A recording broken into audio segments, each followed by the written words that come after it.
Hello,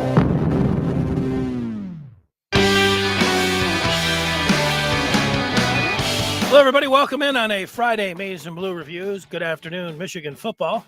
Ready to get into things right now, as we do 5 days a week at 1 o'clock, talking about the latest in Michigan sports. And today, yesterday, we talked about the defense. And you might think, and a lot of times just do this, flip it over and say, let's talk about the offense. Well, you would be right if you thought that's the direction that we were going to go. There is a new rule. These rules have been discussed for a little while, and then, it went dormant for a little bit, but then it popped back up today. They are going to institute one of those new rules that we talked about in college football. It becomes official today. We will get to that coming up ahead, but we're going to start talking about quarterback at Michigan and JJ McCarthy and just how much more does Michigan need from JJ. And I know there's going to be a lot of people that will maybe see the thumbnail of this particular podcast, or I say, what? Because the thumbnail says, how much more running, how much more throwing does JJ need to do? And you might be sitting back and saying, hey, JJ doesn't really need to do anything more. He's great as is. And there's a point to that with Michigan and McCarthy. Last year, there hadn't been too many seasons in Michigan football history where they ran the table and were 12-0. And yet with McCarthy, that's exactly what they were. And then they went on, as we all know, to win the Big Ten and go to the college football playoff. So he really had, we call it a spectacular, I'd call it a spectacular first year as a starter. Spectacular, almost, very good to great sophomore campaign. But, you do get better. I mean, that's the one thing you're always thinking about. And, is he a finished product? I'd say no. And so those are the things that we are going to go over today, talking about McCarthy, knowing that this guy has done it. And, Michigan is in a great spot. And it's why Michigan has this opportunity to do everything. And it always is going to start with the most important player, and that is McCarthy. And Michigan's in a great spot. So we all know that heading in.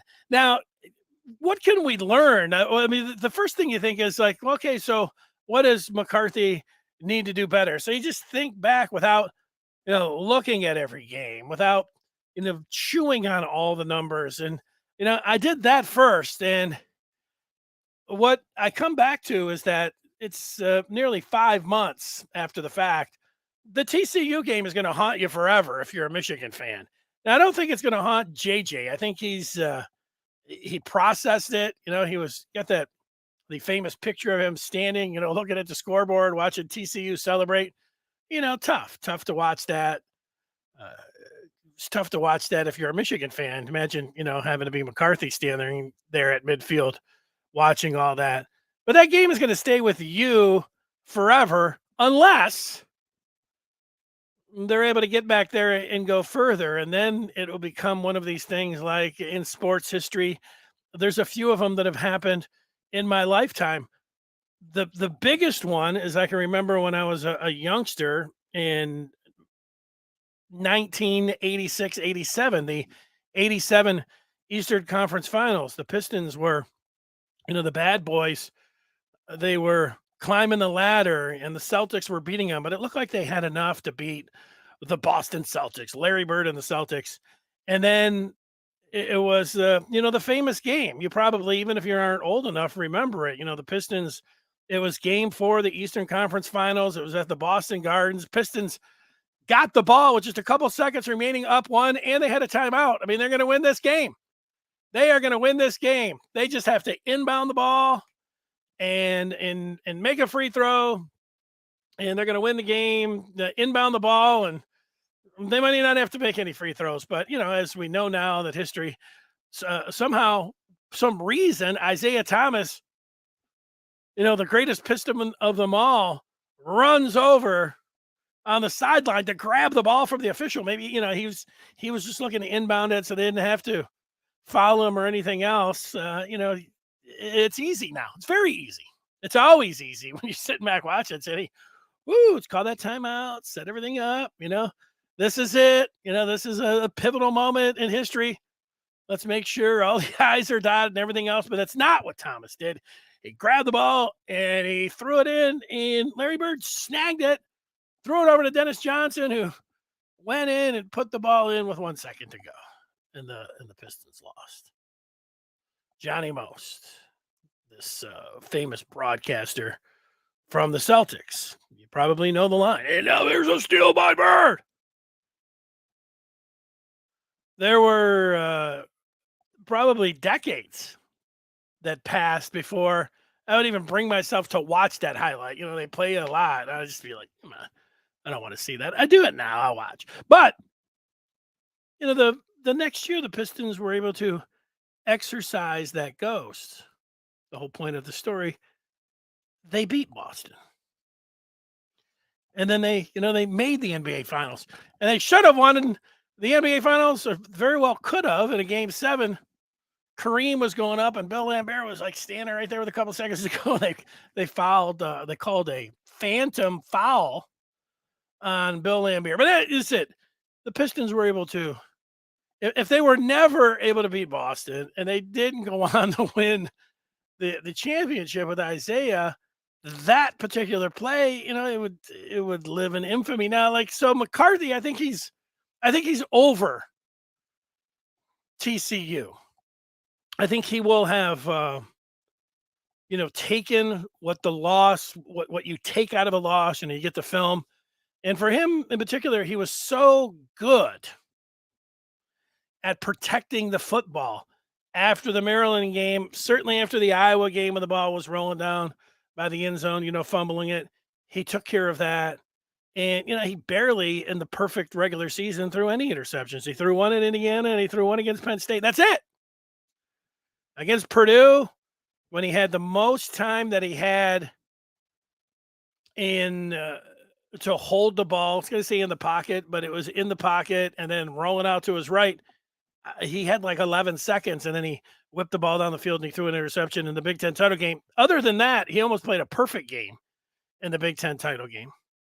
But then, comes the semifinal where he threw the 2 pick sixes, and maybe, he didn't get Michigan out of, the Philly special when they were going for it on 4th down in that first drive. And he's the quarterback, and he did see that TCU was in a zone. And, he should have known that you don't run the Philly special into a zone.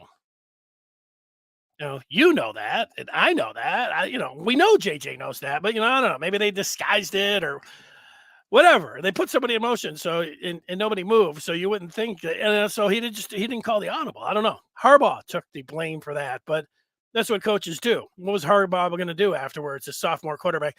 Yeah, JJ really screwed that one up. He should have totally audibled out of that, or maybe whatever. But all right, having said all of that, I'm going to ask you before that's just off the cuff. Now, I have looked at some of the numbers and everything else, and I'm going to allow you to do that. And we'll sift through them a little bit. But I know you're not sitting around there with the game log and thinking about it. So it's good to get the feedback on just what you're thinking about JJ McCarthy and where he is with Michigan heading into his junior season. Do you think he needs to run more? Do you think he needs to pass more? They say, let him cook. Or is, you don't really feel like he needs to do anything more, which is a perfectly fine position. He was really good last year, and he got him right there in the semifinal as a pretty big time favorite to get to the championship game. It didn't happen. So you might say he doesn't have to do that much more at all. He just does. You take a same type of a performance as last season, but I don't know. I'm just saying, helping you along a little bit on what you would see. So, on what you might say. That's the question. McCarthy. What more do you want to see from McCarthy at Michigan. Logan, JJ to me has near limitless potential. His ceiling is as high as he wants it to be. That kid works hard.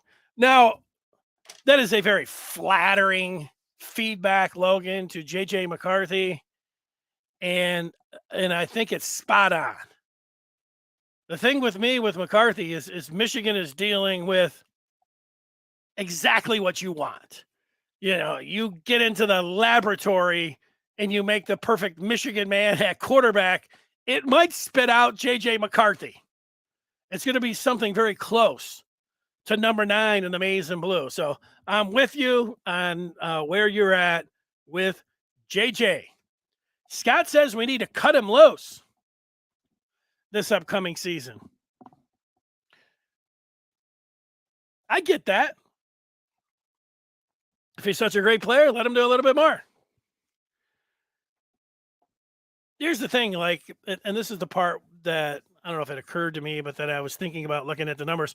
I started looking at JJ's numbers. Like I said it to Scarcelli last week, and then I said it again to him this week. I said, I want to see JJ run more. That's what I said. And, that was just me thinking about, I think that he should have run more in the semifinal game. It seemed like it was there. And then when they got behind, he did start running, and then he looked really effective.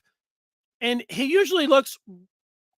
has looked very effective, and he looks very good when he runs the ball. After the Maryland game, he needed to, in the first half, get used to the speed of the Big Ten. He did. By the second half, he seemed like he had adjusted. And then almost every time that he decided to run the rest of the season, he looked adept, comfortable. It looked very natural for him.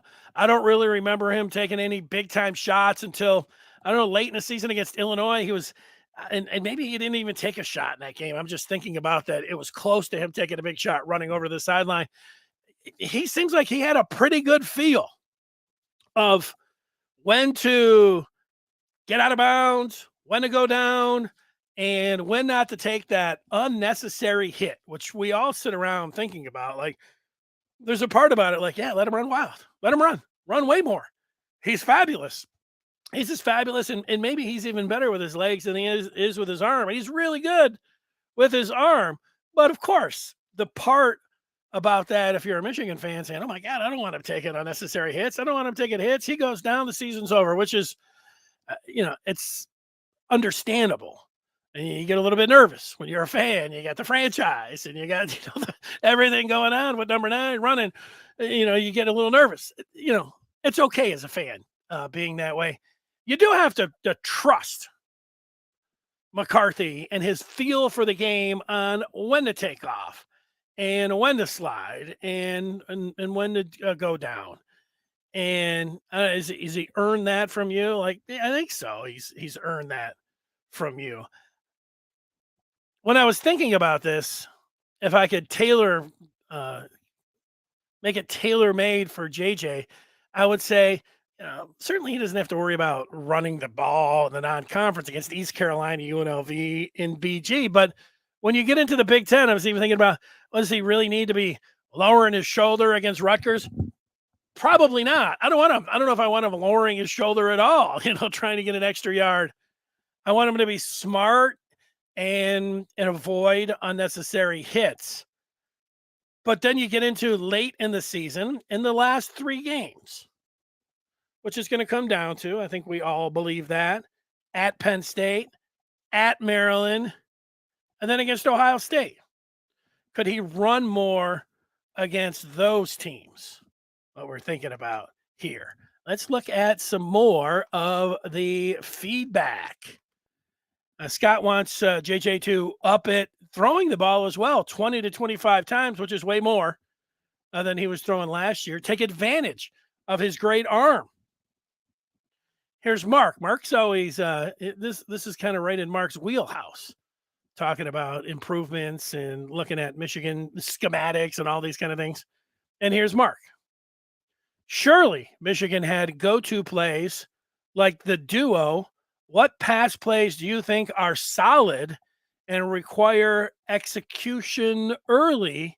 And what two not so solid pass plays need development and one if needed? Okay, let me see if I can. What pass plays do I think are solid and require execution early? Well, I think what we saw from him, I'll go back to the spring game. They were calling them those fade throws. That's what Gardner, and that's what some of the terminology. Really, it looks to be about a you know 15 to 20 yard out, and the quarterback from the opposite hash or from the middle of the field is throwing it over there between the corner and the safety. That happens pretty quick. You're taking your drop, you're looking over there, you see it, you recognize the defense, and boom, you make that throw. It's an NFL throw. John Gruden, when he was on Monday Night Football, used to call it the turkey hole. It was a little clever name there for Gruden, but you see the top end guys. All quarterbacks in the NFL, you're supposed to be able to make that throw. But if you can, and when you watch guys make that, it's the one where you've got your arm and you've got corners out there, and these guys are all looking to bait you into things, jump routes, do all of this stuff and confuse you. And yet the quarterback in this, when they're playing this hold game, and he just looks out there and he makes that throw. It looks like you're just taking candy from a baby. And McCarthy did it in the spring game over there. He hit, I think on both of them, it was O'Leary to the left. And he came back the next play. He was way over on the left hash and he threw it over there to O'Leary on the right. And Devin Gardner was like, ooh, quarterbacks love that kind of stuff. I liked it myself looking at that. So those are the easy ones, Mark. And that's an easy execution play if you got the quarterback and you have the arm. The ones that you're talking about need development are the ones where you have the receivers making more than one. It takes a little while for the receiver. Maybe he's making a double move, and it's going to take a little while to get that one down the field. I think if that's what you're on about and what you're talking about, maybe you're not, because you come back and you're talking about the 73 season, and now you're asking about what new plays does Michigan need. A one-game season is nothing new when the proven run game is not enough. 4th and 1, the best player, the best play, unless you're a 14-point underdog. Well, short down situations, I would say, that's going to be one of the keys. They're a key for any good football team. Show me a championship team. Show me a football team that's going places. I'm going to show you a team that can pick up 3rd and 1s and 4th and 1s and are really good in short yardage situations. And yeah, that includes being down there at the goal line and being able to punch it in. Now, I really like Blake Corum. He knows how to make himself skinny and small. He's kind of small to begin with and be able to get that yard. And he is strong enough, although, he is only 5'8" or anything. He's built like a little Hulk and a little Earl Campbell. And what he has shown is that with his cuts and with his recognition of everything that's going on there, I like him in short yardage situations. Also like, Mullings, despite him fumbling on that quick one against a TCU, I still kind of like, the option there. I know other people don't, but I still like Donovan Edwards in short yardage situations.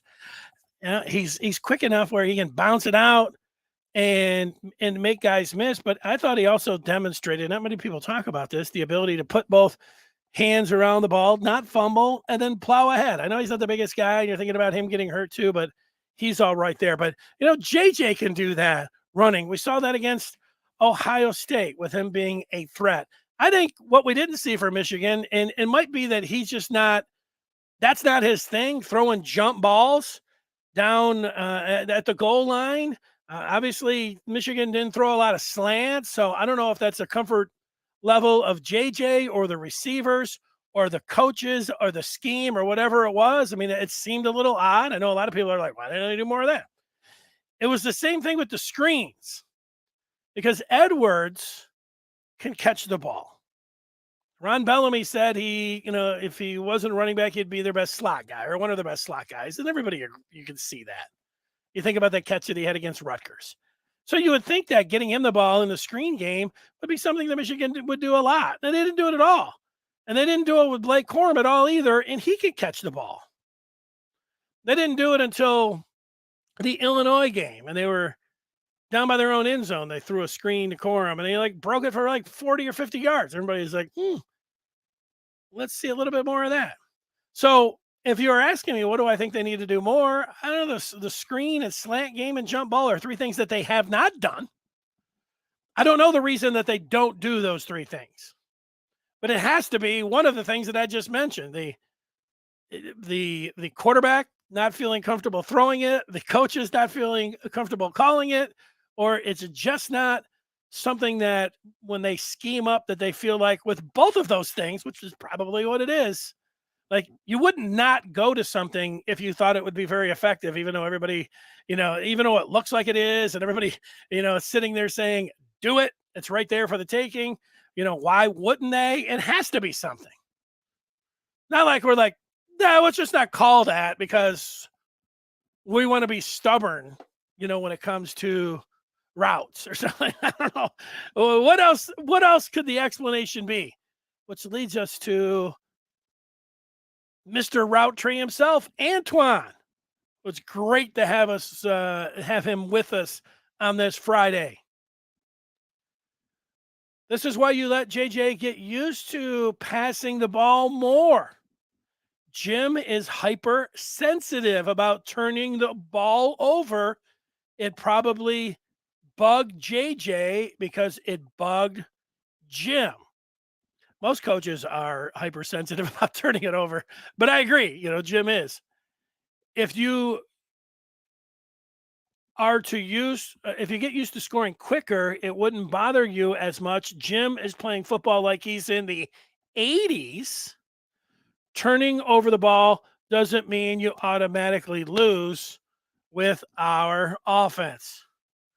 Yeah, there's and I think that you're talking about it being the 80s. I think it's a compliment though to Michigan from what they've been able to do. It's the reason that they beat Ohio State. It's the reason that they've won the Big Ten and put themselves in position in the semifinals. Can they mix it up a little bit to get more ready to whoever they take out of the semifinals? There might be something there. I look at Michigan running the ball as much as they have as a positive, and not so much like, oh, they're going back to the 70s. So what? They're going back to the 70s. Now, ball control, and Michigan was one of the better teams in all of college football in time of possession. That keeps your defense fresher. And it makes you where you can control the game better. You're the more physically dominant team because your offensive line is firing off the ball. They're being aggressive. And they're moving forward, which is always the sign that, you're going to be the aggressor and things are going for you and you're not passive and pass blocking. So, but could they marry it up a little bit more of being more snappy and passy and then, also being ball control? Can you do all of that? I think so. I think we saw that. You know which game we saw it? We saw it against Ohio State. Well, JJ played his best game of the year against Ohio State. And you know what he was doing? He was throwing the ball. He finally, it clicked. The passing game, getting the ball and being able to push it downfield worked. Ironically, it was a shortish throw on third down to Cornelius Johnson where he busted that one for 69 yards that broke the seal on that one. A few series later, or the next series, the 75-yarder started out the second half against Ohio State. Then he did it where they couldn't do it all season long. He breaks the seal with Kojo for a 69-yarder. Then he hit him with a 75-yarder. Then he got into the second half and hit Loveland. What was that one? 50 yards down the field. And then was it early in the fourth quarter where I thought, oh, Michigan's just going to go ground and pound here. to Antoine's point, oh, they're going to go time of possession. This is just what Harbaugh wanted to do. No, first down, JJ uncorked his best pass of the season, a bomb down the middle of the field. Kojo, it was going to hit him in stride for another touchdown, but there was a penalty flag. It's too bad because all of that, to see him do it again, it was going to be, it was already pretty, everything was already pretty lit and on fire at that point. But that particular play call and, the design and everything and when they did it, I think is to your point, Antoine. I mean, it was different. They flipped the script against OSU. Otis says JJ is more accurate when his feet are not planted, but on the run. Yeah, I don't know for sure about that, Otis, because JJ can stand in the pocket and make throws. And sure enough, he can do it on the move as well. But I don't know about and the Pro Football Focus probably does have the number about on the move or in the pocket, but I think he can do both. And I'm not sure myself. You're making the point. You could be right. But I'm not 100% sure that is accurate. Otis doubling down on that particular part of the game. Here's Shane, Sugar Shane. He is calling JJ ceiling as an All-American and a first-round pick and a natty. Now we go through some of these things. And I think JJ was hurt by throwing, not everybody watched. I know I said not everybody watches every Michigan game. Everybody's like, well, look at how many, millions are watching. Okay. They definitely were watching the college football semifinals where he threw the 2 pick sixes, which hurt him a little bit in how he was viewed nationally. ESPN, they put out there, for whatever it's worth, a little about their top QBs. And what did they have him, like 8th? That was a little low. Can he? And I put him at number 2, which may be a little high. But do I think he's better than May from North Carolina? I'm going to have to watch a lot more than May, but I thought so. He had a better year. Caleb Williams won the Heisman. I put him in front of him. But the rest of these guys, I mean, I don't know, Penix can really spin it. But is he really better than JJ? They put the dude from Florida State. They want to run the ball all the time as well. I don't know. JJ's, I feel like he's certainly in the top 5. So calling him a potential All-American, I think is not crazy. So Shane, on that first point, a first-round pick. Ooh. How many quarterbacks are going to the first round this year? 4. So can he play himself in just because you're an All-American and then thinking about, well, are you also a first-round pick? As we sit here right now, today, do we think JJ's a first-round pick? He's got that potential. It depends what kind of season that he has. He doesn't put up the numbers, which could hurt him a little bit when it talks about where you'd be drafted because Michigan runs the ball so much.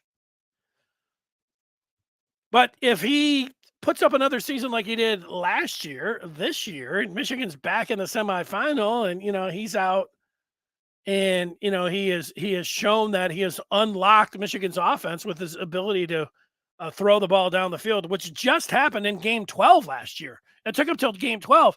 If that's happening from Game 1, watch out. I very much think that he could be a first-round draft pick. I think that he could be the number 1 draft pick if he comes out and he picks up where he pretty much left off, save the pick sixes. And then a natty.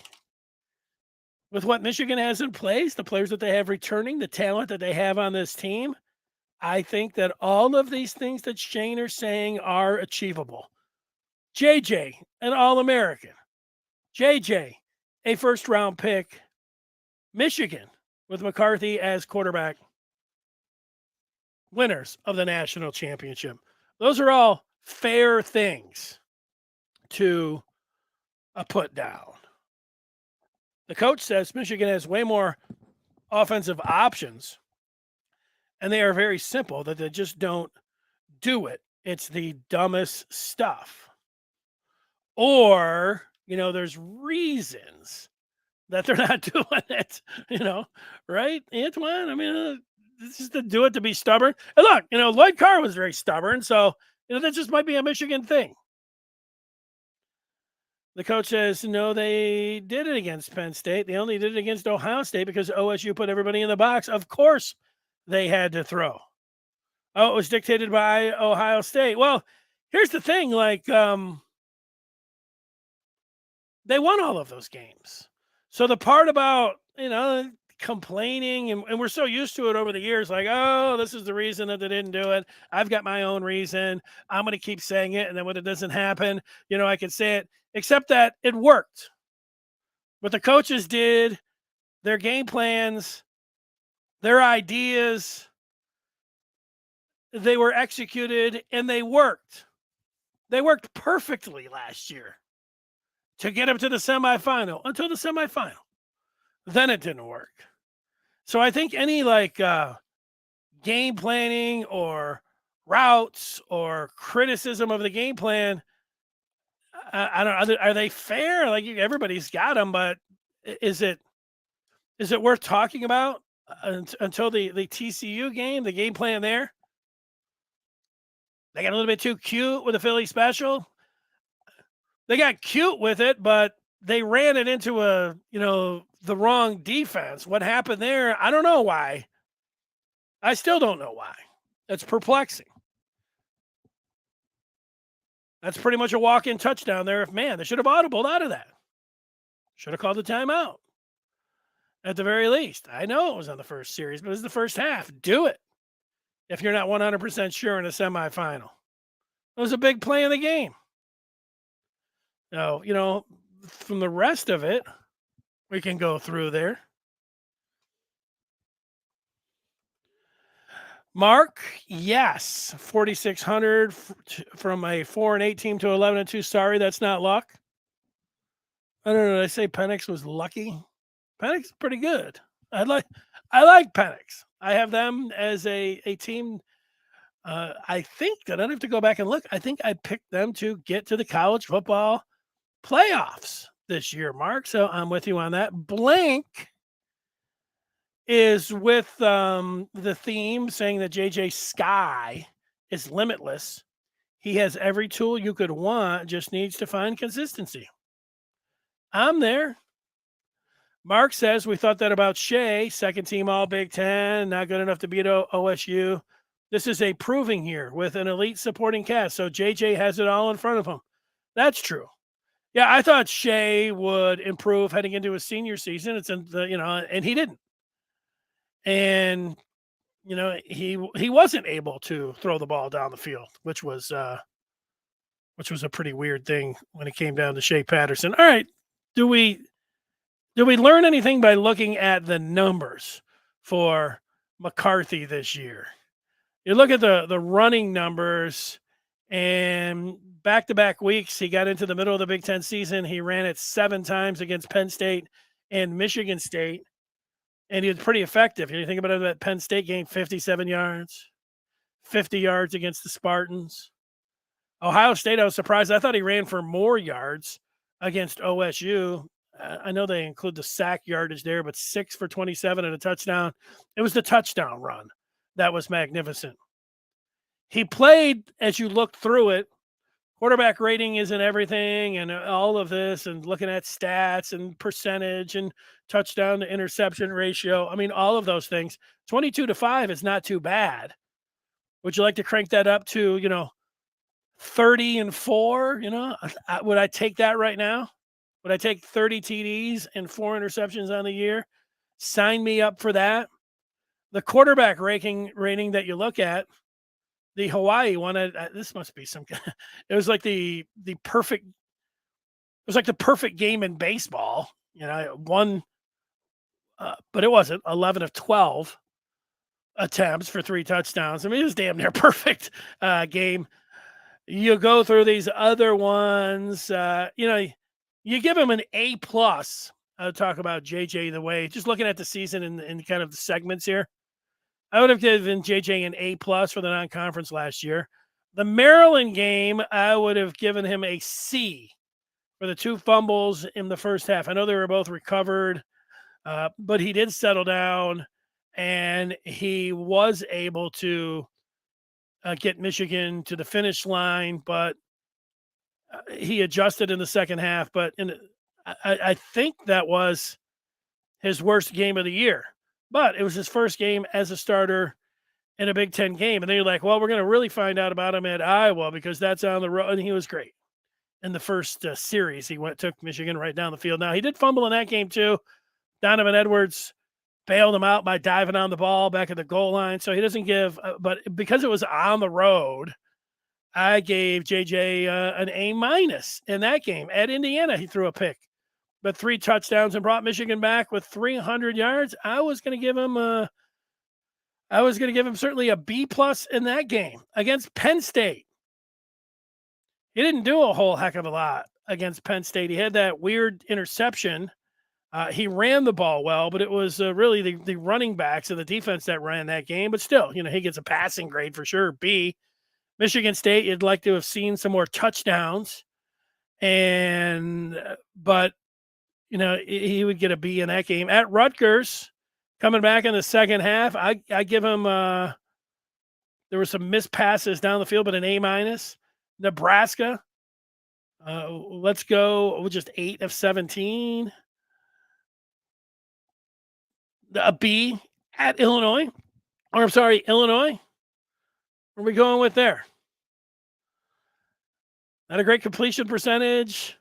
No touchdown, no yards. 7 of 18. Michigan does get the win. Tough it out to go undefeated. Easy to put an A, but also a B. But Ohio State, his best game of the year after the Hawaii game was against Ohio State. He put it all together. Even though he was only a 50% completion percentage, he gets an A plus in this game for the way he played.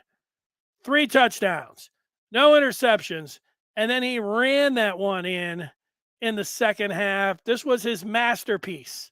He unlocked the downfield passing game. He was amazing. Purdue, he was really good as well. The 3 touchdowns. Just the one little mark, and I'll just make it an A minus because Michigan was in control of that game. Look at the passer rating. So he picked it up, unlocked, played his best game and the biggest game, and then in the championship game, continued it in Indianapolis. And then there's the TCU game.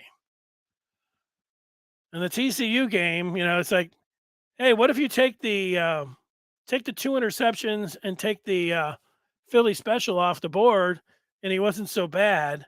I think that gets into the area of, President Lincoln, how'd you like the play? It was pretty good, except the ending there, right?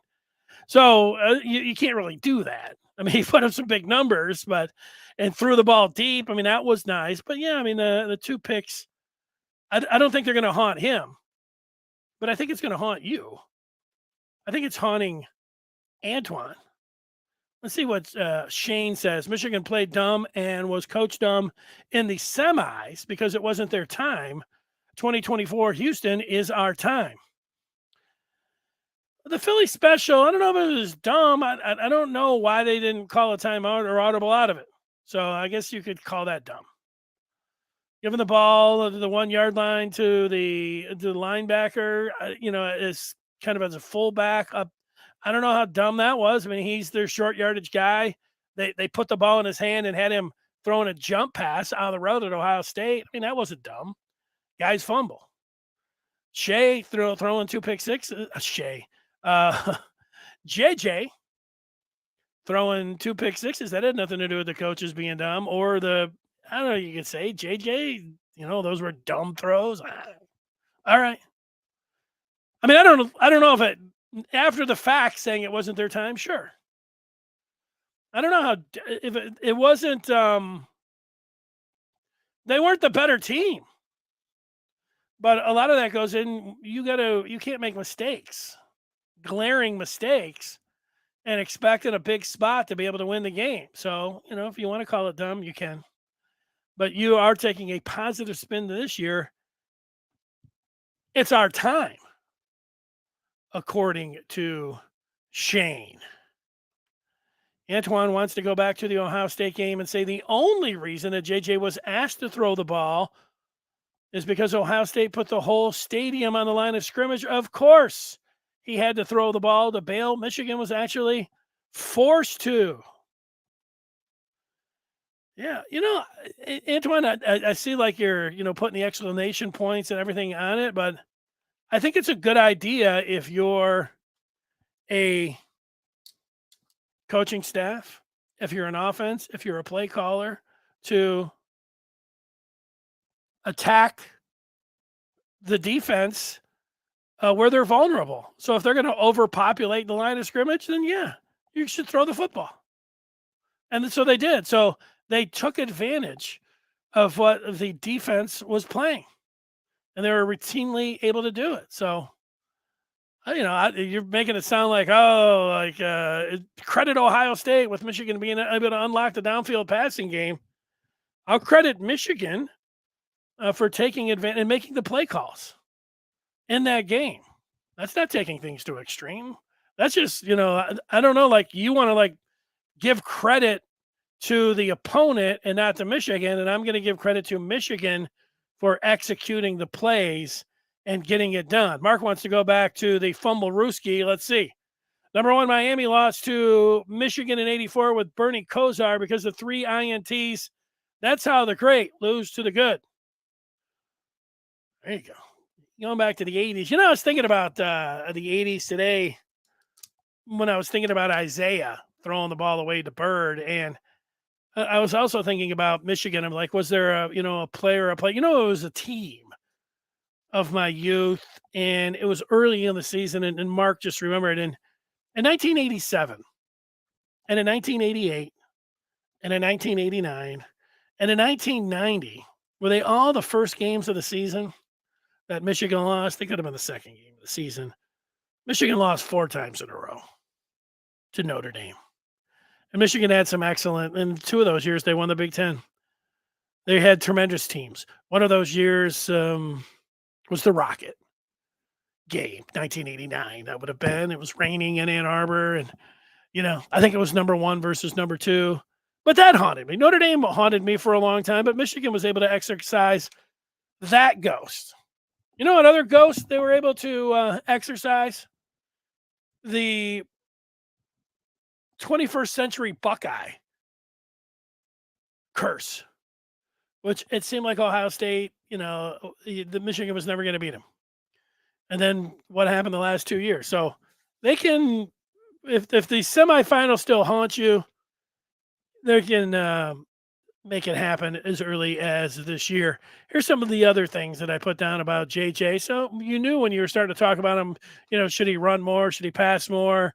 That we would nitpick, and that, you're going to talk about the pick sixes and the audible in that semifinal. But, he did improve in the downfield passing game late in the year. I'm interested if Michigan's picking up where they left off with McCarthy throwing the ball, because they obviously did get it. And if there is one thing about the semifinal, which is not talked about, but it was a positive, is that McCarthy was unleashing bombs in that game. And, Roman Wilson, you think about, and him being able to connect down the field, that was good. That was a lot like the Ohio State game. So it felt like that, he had solved that. But he is special. He is one of the best quarterbacks in the country. He's one of the best quarterbacks ever to play at Michigan. I agree with everybody that has talked about the sky being the limit. He throws it like a pro. He runs it like a running quarterback. So all of this, that's why the sky is the limit. And he was great at Ohio State. And he is a difference maker that can lead Michigan to a national championship. So everything that you want. When we talk about, well, should JJ run it more? Should he throw it more? Uh, he can't turn it on and off, but he is a special player. And I would expect him to be a better player than he was last year.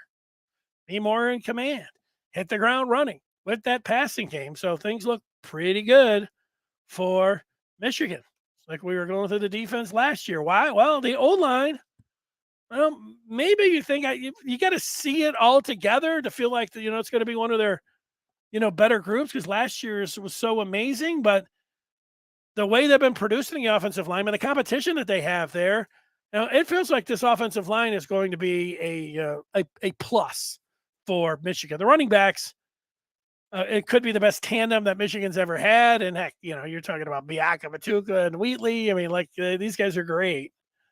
Wilson and Colston Loveland and Kojo, that trio, the three receivers that are going to get the most targets. I think Wilson's a little bit underrated. When you're undersized or you're not the size of Kojo, like 6'3", but you even think about the NFL now, the more of the, Roman Wilson, he can run as fast as DJ Turner, burner. And, he's a real weapon. I think he's a little bit underrated by Michigan fans. And I don't know, maybe by me a little bit. The Roman Wilson is a star. Loveland, I think we all think, is a star. And then Kojo is a real important guy. Coming back, made the big plays against Ohio State. Can we see more of Cornelius Johnson with JJ next year? I think that we're talking about a key, but Kojo being more consistent and being in that passing game, to me, feels like a key. Here's a key for you. Join up the Maize and Blue review today. You want to do that. Why? Well, you want to know everything that's going on with Michigan, like the transfer portal, recruiting news, visitors, all of that, the latest with football and basketball. Join the Maize and Blue review today. Go to michigan.rivals.com. That's what I want to see you do.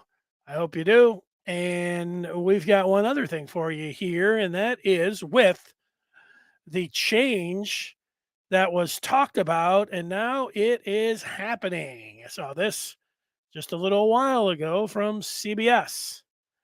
Remember, they were talking about the rule changes, consecutive timeouts, and all this other stuff. Well, this one is going to happen.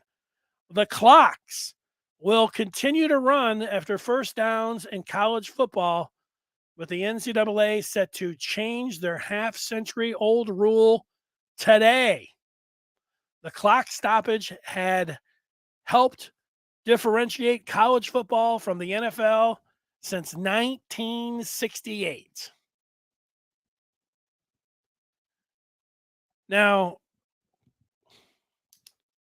when it comes to the NFL and college football, you get asked that question at times. Which one do you like more? I've always answered college football. I think it's because I grew up and Michigan was really good and the Lions never were, and Michigan played outside and the Lions played indoors, but probably because Michigan was very good. But also because of Michigan's game day experience, the bands, the stadium, the uniforms. I think all of that. I always side with college football on that, and I love pro football. Do I think that the distinctions between the two are like what was being talked about recently? And I heard people saying, yeah, they like the differences between colleges and the pros. I get with the 1 foot being down. I think this is a fine rule change. What you have to remember about this, and people complain, and I know Jim Scarcelli said, well, this is going to hurt Michigan because it's going to help the lesser than teams because, they'll be able to pull the upset, the longer the game and the more chances the better team should win. I think Michigan will be fine this way. And the one thing to remember about the clocks running after the first down, it's going to happen with the exception of the last 2 minutes of each half. So you still do have the old system in play for the last 2 minutes heading into halftime, and then obviously at the end of the game, which is key. If they just didn't do it at all, and I didn't see that, it didn't say specifically, but in the other rules that were when this rule was being talked about months ago, it was pointed out that the last 2 minutes it was going to be the old rule. So that's big to me. I think that's something that I like. Now, uh, if they did away with that, I would say, why did you do away with it? Uh, that differentiates it still. Yeah. Um, you could say it is a little bit more subjective because they got to spot the ball and everything else. All of that. I think you could have as good points. What I notice is when there's a change that the majority of people are like, oh, this is because everybody's money hungry and the networks are greedy and my ticket price isn't decreasing and the commercials are still, which all is true. But it was like a couple years ago, they put the netting up, they put more protective netting up at baseball games. And I said, well, this is a good rule. You protect the fans. I'd been to enough baseball games to see people, sitting there watching the baseball game behind the dugout, looking at their phone. They get a baseball go streaming by their head. It was to protect the fans. It was good. And yet, people screamed and yelled, oh, I can accept my own, I have my own responsibility. But I said, after 2 weeks, people aren't going to care. And they didn't. And then the same thing with baseball and the clock in the off season. I thought, this is not a bad rule. I didn't need to have it myself. I liked baseball, but I thought quickening the pace sounded like a good idea. No, I didn't really relish the idea of having clocks all over the stadium and everything else, but having a snappier game, I thought was a good idea. But no, man, be like, this is a joke. Nobody's saying that. It was a great idea, and it's worked. I think this one to cut down on the game, it's good as well. But it's not like I go to a college football game thinking, oh, man, I wish this thing was over. So, again, these rules usually aren't for the biggest fan and for me, but they do want to tighten it up a little bit. So I think it's fine. But I do think the one thing to remember is that are they going to keep it going in the last 2 minutes of the game? Let's see if Dennis Dodd from CBS mentions that in his little story that just moved just a few minutes ago. He's talking about the Players Rules Oversight Panel, PROP. We know that Georgia head coach Kirby Smart, they go back to looking. Division III is not going to go to this rule. Whatever. Stopping the clock after first downs has been one of the rules that made college football different since 1968. It's still different. I'm okay there with it being different. We're kind of in uncharted territory when we're talking about Division III. I don't know how many people care about Division III. They're talking about. They're also expected to approve 2 other recommendations from the Rules Committee. Consecutive timeouts. Nobody cares about that. Penalties at the end of the first quarter. Nobody cares about that one. So they don't say anything about the last 2 minutes of the game. That's going to be one of the keys to me as we take a look through it. Does anybody else have any thoughts on that? Let's see. OT. People forget how often Roman Wilson was running wide open in damn near every game, and JJ would overthrow him. That happened a few times. The coach says Michigan would have kept running the ball. That was my point. Look at how they struggled against Illinois. Illinois had the number 1 team in the country, or number 1 defense in the country. I mean, there's a lot of teams that struggled against that defense. Mark going back to the Pistons, saying that was the classic climb the ladder approach. Pistons, then the Bulls, going from good to great. Yeah. Well, you would hope it's not always like that in pro sports, but the Pistons certainly did make it like that. They first had to get into the playoffs, and they beat the Hawks, and then They toiled against the Celtics. Then they beat the Celtics. Then they had to toil against the Lakers. Then they beat the Lakers. And then here came the Bulls. They were able to hold them off until finally the Bulls overtook them. It was classic. It was climb the ladder. It was an evolution. It was perfect, for the way they did that. But it doesn't always happen like that. It was like with the Lions this year. Like the Lions, there's been nothing but, positivity. Like everything's been so great for the Lions in the offseason. They've won the offseason. ESPN, Lion fans turn it on, and all their guys are like, "This is the greatest." I know they don't say that. Let me back. They say Lions have had an excellent offseason. Everybody's picking. It seems like the Lions to win the NFC North. So they've had this undefeated offseason until today, when you find out a few of their players, 2 of them are suspended for the year, and then Jamison Williams, their number 1 draft pick from last year, is going to be suspended for the first 6 games for gambling. And, now Lion fans are going to have to deal with that. And, that's no small thing, losing your top deep threat, your wide receiver, your number 1 pick, what he was going to be able to do to open up the passing game even more and all of that. He's not going to be available the first 6 games. This is a big setback for the club. Doesn't mean that they still can't win the NFC North and host a playoff game and win it. I'm just saying it was a tough blow for your Detroit Lions. Matthew skipping ahead for McCarthy, saying that he will be winning Super Bowls. Maybe. See Gary, what he has to say. Michigan is going to give the Big Ten a big-time improvement. Michigan is going to give the Big Ten a big-time improvement in the team for 23. I'll take it. The coach does not like the rule change. He hates the idea. I would like you to be clear, though. Are you thinking it through, Antoine, or do you really not like it? Do you really not like it? No, he hates it. He's made it clear. The rule change will definitely change the strategy of football. I wish they would just leave certain things alone. I don't think it'll be talked about, Antoine. I don't think it's gonna matter one iota. I don't think people are gonna say this has changed the face of college football or anything else. I don't think anybody's gonna bring it up. Maybe after the first weekend. I don't think it's gonna happen. OT, he doesn't like the rule change either. You guys need to take it from me. Nobody likes change, but you look at it and you say, is this really going to affect the game? And my answer is no. And then just take it from me. Some of the other examples that I've used, you don't like things initially, but you'll be fine, and there'll be nothing that will come from it. Don't worry about that, OT.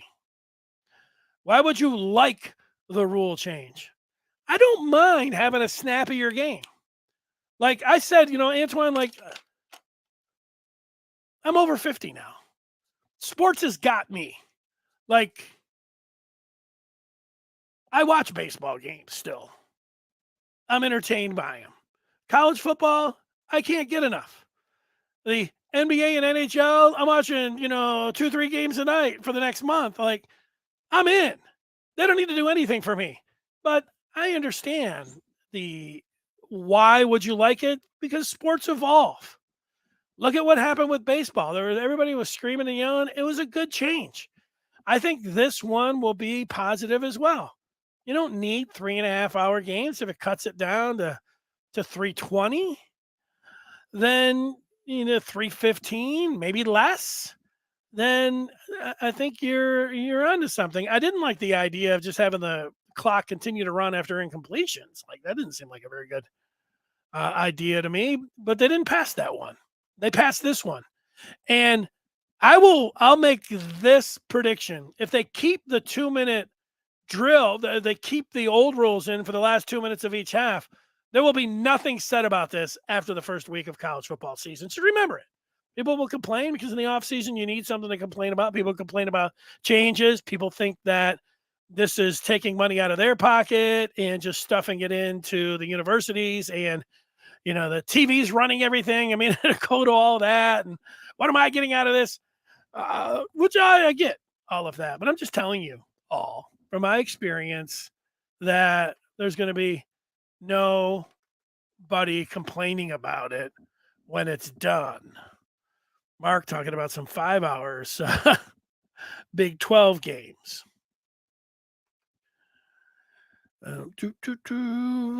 Antoine. Tim does not want shorter games. Bad rule. Tim, you won't be upset about it. Take it from me. You're just complaining today, but you won't. It won't matter to you once the season comes along, and you'll be like, "Hey, the game's over pretty quicker. I like it." Let's see. Matthew says this makes all the old records incomparable because now the players have less game time. Matthew, now you got something for me to think about. How old records because they have less time.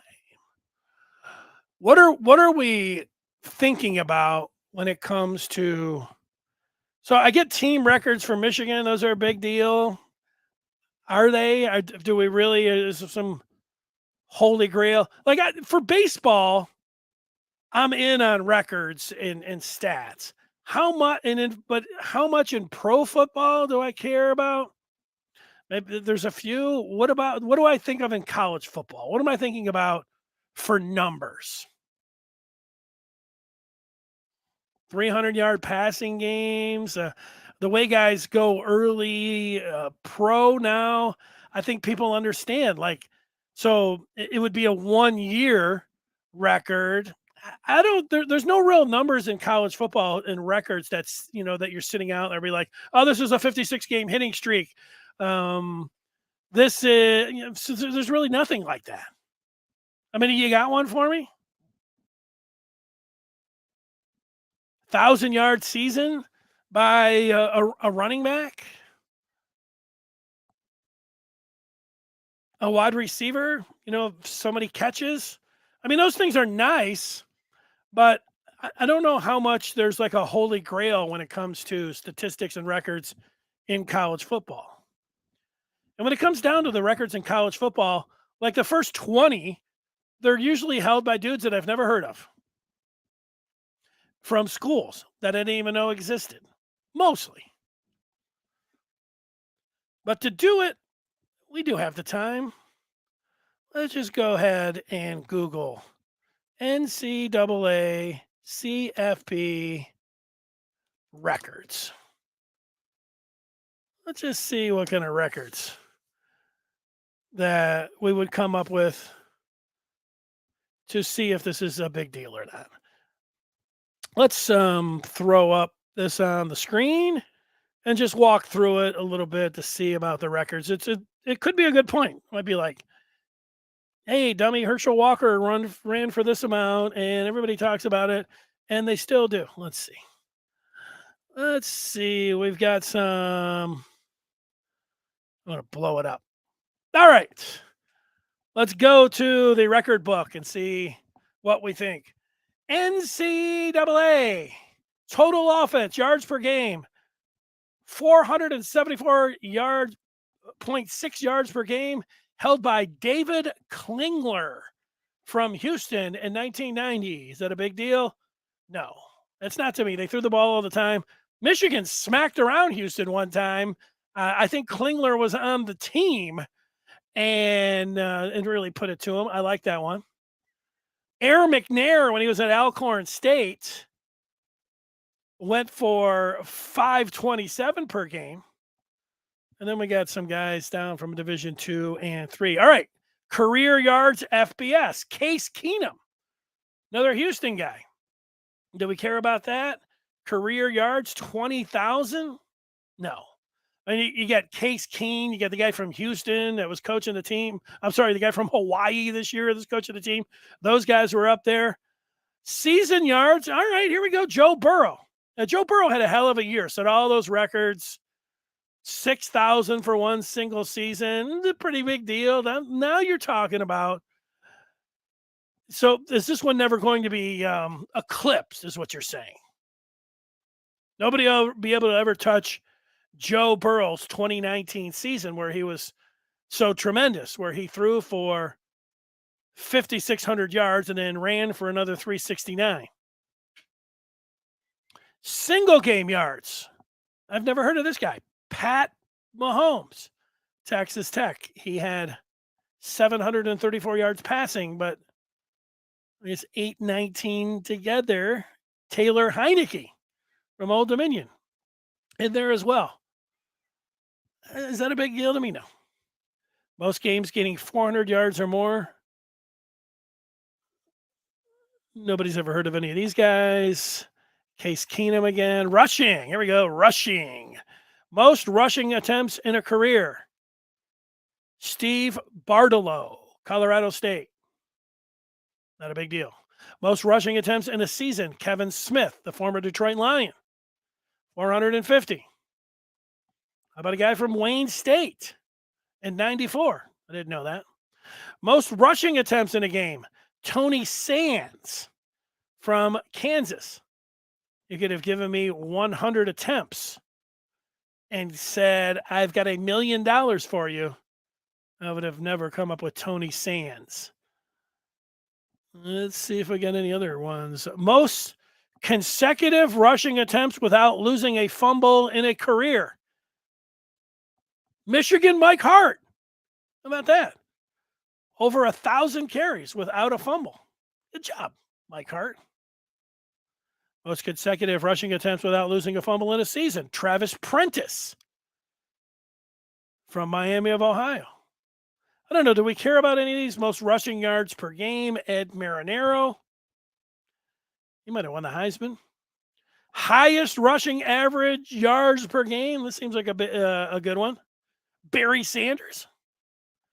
Barry averaged 238.9 yards per game back in 1988. How is he going to be able to do that? 2.628 in 11 games back in 88. Yeah. One thing about college football records, and if anybody says who had the greatest year ever, Barry Sanders is always a good answer. I knew that one. Did I know that Ron Dane had the most rushing yards in a career ever, 7,000? I think so. Actually thought it was eclipsed by somebody else from Wisconsin. Adrian Peterson, but not that one. Another one from Georgia Southern. Look at old Danny Woodhead from Chandron State. Most rushing yards in a season. Here we go. Barry Sanders. Most rushing yards in a game. Samaje Perine. I was going to say I could sit around doing this all day. I guess I am sitting around doing it all day. Most rushing yards by a quarterback in a career. Give yourself a pat on the back if you knew it was Keenan Reynolds. A season, Malcolm Perry from Navy. I mean, they run the ball every now. Khalil Tate. That's Rich Rod's guy. Most rushing yards by a quarterback a game, 327 for Khalil Tate. How about that? Keenan Reynolds, most touchdowns in a career, quarterback. Most rushing touchdowns in a season. How about Barry Sanders? 39. Barry's got a lot of records. Howard Griffin from the Big Ten Network scored 8 touchdowns in one game. That is the record, along with Kalen Ballage and Jarrett, somebody else, Patton. Nice job. All right. I don't know if that answers the question or not. It was an interesting one by Matthew, saying that this is going to make all the records incomparable because now guys are going to have a less of a shot. Shane just putting some numbers up on what he thinks of JJ. 3,500, 500 rushing, 500 running, 35 TDs, 70%. Ooh, we've got some feedback on feedback crime. Shane towards Antoine. This is Jay versus Jay on JJ. Johnson versus Johnson. Mark making a comment on the Lions. Let's see if Antoine says they took defense out of the league because of the Detroit Pistons basketball style. The league didn't like defense. Antoine, I am going to agree with you on that. They did. They didn't like how it's not necessarily they didn't like defense. It's that they really liked Michael Jordan And I didn't like the Pistons playing defense on him. So I'm with you on that. Mark gives JJ the preseason Heisman. Will he have 15 by game 6? Rule change is great for Michigan and the best backfield in the nation. Going to be hard to come back when getting mauled by 3 to 4 touchdowns. How about that one? Some name calling. Beef. It's made me laugh a few times. Thanks. How am I hating on JJ when I want him to pass more? I hear you on that one. OT says baseball is boring. College football isn't. That's a fair point. OT.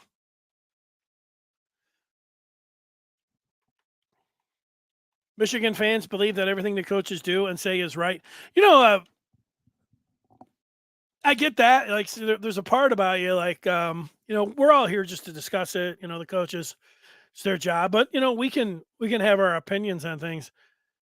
But here's my point on the coaches last year, Antoine. I think I'm as hard as anybody on coaches and schemes and philosophy and everything they're doing. Everything that they do, I evaluate and I give my opinion. And I do think there's a lot of people that are just like, I'll say whatever the coaches do, it doesn't matter. I'll if they want to jump off the Ambassador Bridge, I'm right behind them. It's a great move by Arbor jumping off the bridge. I'm right there. I'm not like that.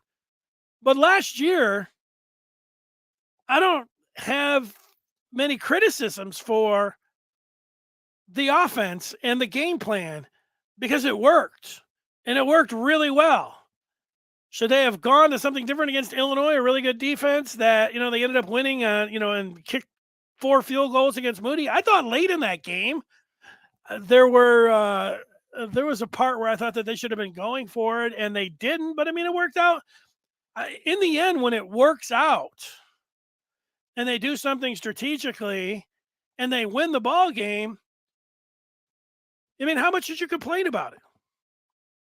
Like, to this day, like the Ohio State game at Ohio State was like one of the greatest wins ever last year.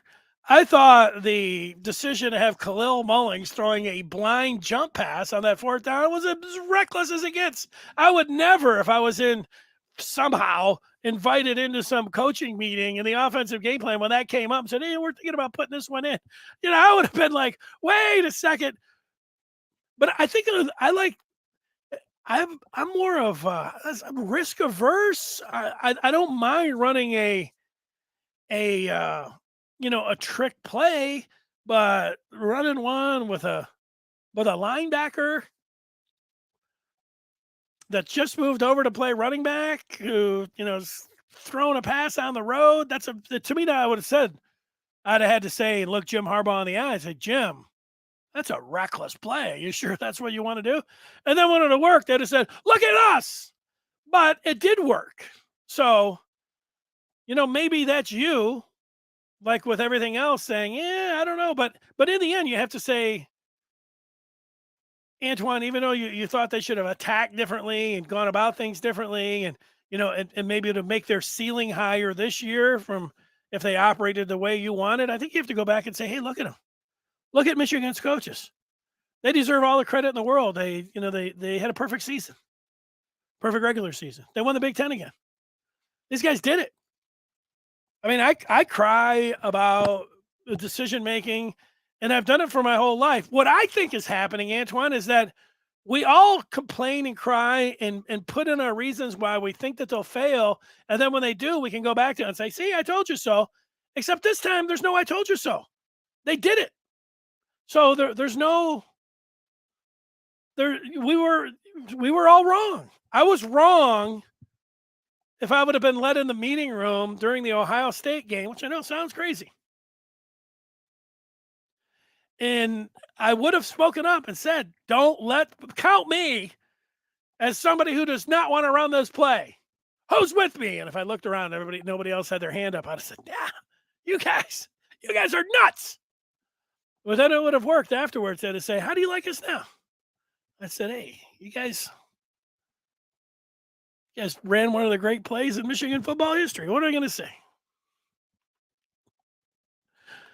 All right. Should we keep doing it? Should we just keep arguing? Go all day? Let's go all weekend? Should I do a 24-hour show? The faster pace game should benefit teams with deeper rosters that can sub out often. Good for U of M.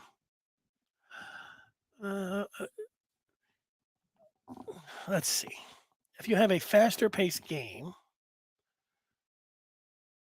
is that going to help teams that have a deeper roster because they can freshen up their rotation? I think there's a point to that on defense, and I guess on offense too. You can rotate your receivers in too.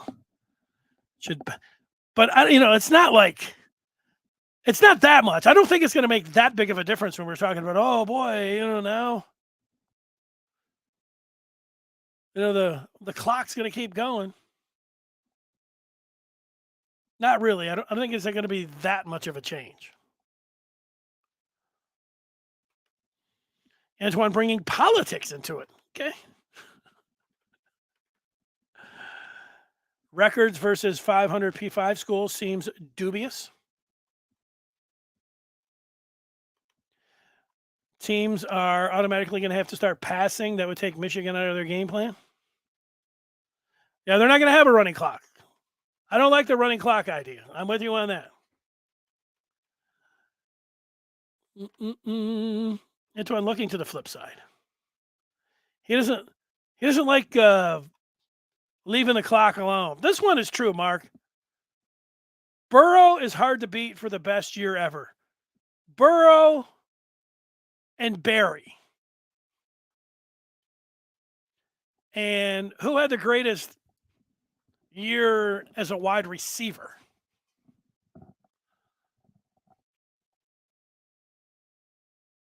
Devontae Smith, Desmond Howard, Tim Brown. These are the guys that won the Heisman Trophy. You got to have the stats, got to be on undefeated season, got to be putting up big-time numbers. Who's the guy that I liked back in the day? Peter Warrick from Florida State. But you're talking about stats. Best single year ever. How about on that LSU team, Justin Jefferson? How about on that LSU team with Joe Burrow, Jamar Chase? I don't know, but Jason Jefferson did, but those guys are great. I'll go with either. I think they were spectacular, but I think Chase. I'm going to go with Jamar Chase. All right, I'm going to take everyone who did not get their feedback in the remaining minute here. A team might get one possession and a quarter if the other team has 2 10-plus play drives. There you go. Not going to be that big of a deal. And let's see, we got a thumbs up from Tim. Antoine, pleading for people to take a look to the future and have some foresight. Burrow got the natty. I'm with you. Joe Burrow. And now with the rule change, no one will ever have a greater season than Joe Burrow. JJ McCarthy? No, Joe Burrow. That's it.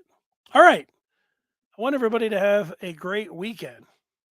Will you watch Deion Sanders' Colorado team tomorrow? Maybe the highlights.